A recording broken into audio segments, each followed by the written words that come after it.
2025年南苏门答腊省哥哥姐姐选拔活动在巨港再次举行。这一活动旨在寻找有才华的年轻一代，成为中华文化、旅游及社会公益的大师。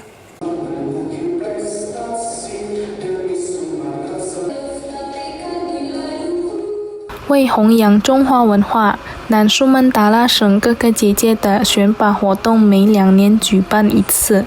今年的海选在苏南百家姓协会秘书处举行，主办方特别策划了更具现代感与吸引力的环节，以契合年轻一代的特点，并通过社交媒体积极宣传，吸引更多青年参与2025年哥哥姐姐的评选。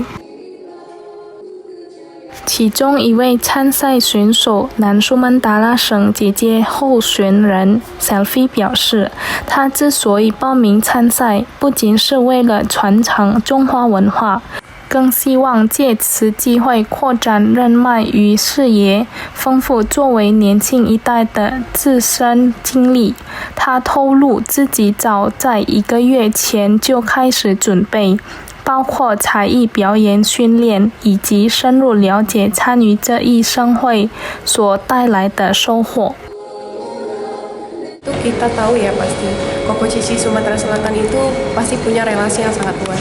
Jadi saya benar-benar termotivasi agar generasi muda ini dapat melestarikan budaya Tionghoa, juga serta dapat mempunyai relasi yang lebih luas lagi tentunya.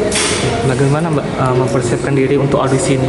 Untuk mempersiapkan diri sendiri, kurang lebih saya sendiri itu 1 bulan untuk persiapan unjuk bakat dan juga mengetahui apa saja sih manfaat dari ikut organisasi Koko Cici ini. Bagaimana?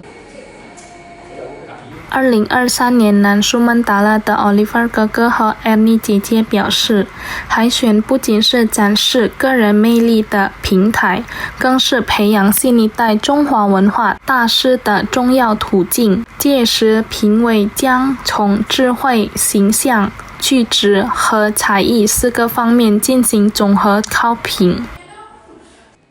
与往届相比，今年的参赛人数有显著增长，预计将达到180至200人。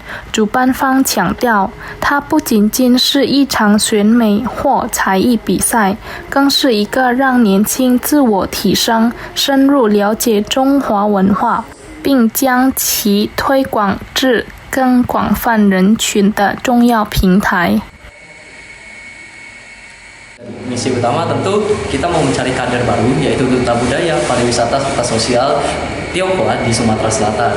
Jadi tentunya kami sendiri, yaitu Koko Cici dari tahun 2023, perlu mencari regenerasi baru dari duta-duta muda serta anak-anak muda yang memiliki semangat untuk melanjutkan dan juga melestarikan budaya Tionghoa yang terutama berada di Sumatera Selatan. Jadi sebenarnya kalau kita bilang apakah Sumsel atau Palembang itu sendiri punya tempat wisata, itu sebenarnya banyak banget gitu. Tetapi kita sendiri saja yang belum menggalinya sampai habis. Ya, betul sekali. Jadi harapannya untuk Koko Cici Sumatera Selatan menjadi wadah dalam melestarikan budaya Tionghoa。本次海选采取开放报名，借助社交媒体，吸引来自不同背景的青年参与。主办方希望最终脱颖而出的哥哥与姐姐能够成为年轻人的榜样，既守护传统又扩展文化交流的舞台，不仅在南苏门答腊省，更走向国际舞台。Hafid Zainul, PAL TV。